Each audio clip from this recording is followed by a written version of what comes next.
Leah Terchansky with the Real News in Rabin Square, Tel Aviv. I'm here with Noam Shezaf of 972 magazine, who's been covering the election since the campaign began. Today, Avigdor Liberman is officially stepping down from his position as the foreign minister. Can you talk about that?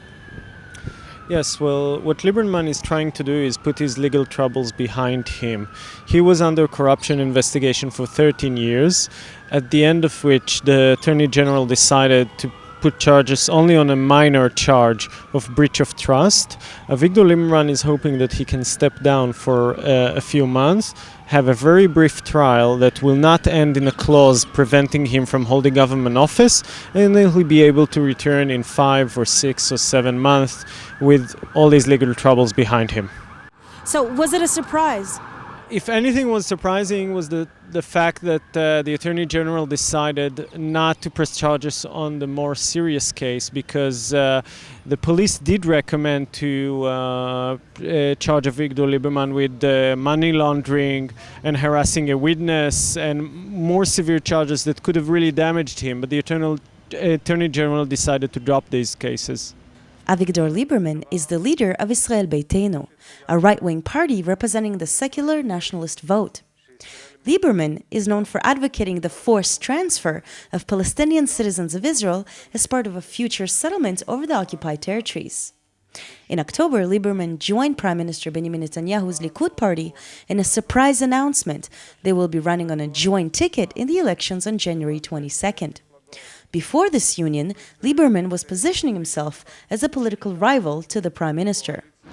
Now, one of the things you wrote in your previous articles was that the sum of the two parties, if they were going through the election separately, the votes they would get would be larger than the votes they're going to get as one united ticket. Can you talk about why they decided to unite before the election and not after?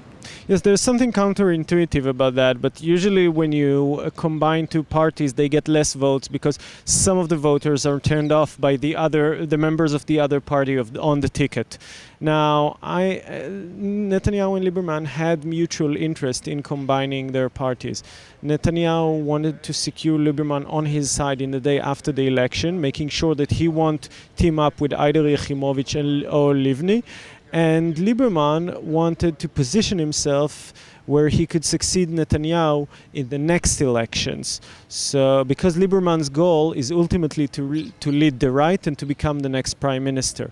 So they both were willing to lose a few votes in order to get what they wanted. Now, according to the poll collector on your website, the latest poll indicate that regardless of how the campaigns go, Likud Beiteinu is almost certain to win. Yes, in fact, it's not just the latest poll. We've been collecting polls since 2009, and unless I miss something, we still need to see one poll that doesn't have the bloc that usually backs Netanyahu, which meaning the Orthodox parties and the right-wing parties with less than half of the Knesset, that's 60 seats. So if Netanyahu has this bloc of more than 60 seats, he is not only likely but certain to become the next prime minister. Before forming a new party, Tzipi Livni was leading the Kadima party, a position she left for Shaul Mufaz. This week, Livni launched an ad campaign against the prime minister, presenting herself as the alternative to the Liberman-Netanyahu ticket. One ad published on buses throughout the country reads, Bibi Netanyahu and Liberman, international boycott. Tzipi Livni, diplomatic solution. Food for thought from Hatnuah.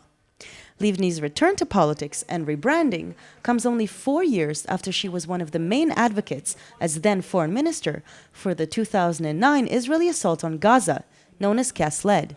Can you talk about his actual opposition in this election? Yes, there are several parties to the center which call themselves opposition to Netanyahu, Labor's Shali Yachimowicz, Tzipi Livni with Hatnuah, and smaller fractions like Kadima led by Shaul Mofaz. But all of them together won't be able to combine their forces to one bloc that can stop Netanyahu. I feel that those parties are also just positioning themselves for the day after Netanyahu. Each candidate trying to come up with a good enough result in these elections so he can be perceived as the leader of the center of the left in the next elections.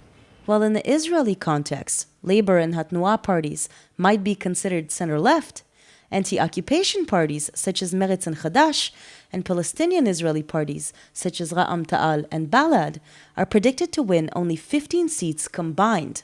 What should we be looking out for in these coming weeks leading up to the election? Well, one new development of the last 2 weeks is we're seeing Netanyahu losing some support to the hard right and to the settlers. The settlers are now polling, Naftali Bennett of the settlers is now polling close to 13 seats, and that's a rise of almost 6 seats from the current Knesset, all of them taken from the Likud. So one thing to watch is how weak this joint Netanyahu-Liberman ticket gets, and how much the hard right, so how stronger does it get. The other thing is who is going to emerge as the real winner in the center, or we're going to have this awkward draw in which several people are going to see themselves as the leader of the center and the left.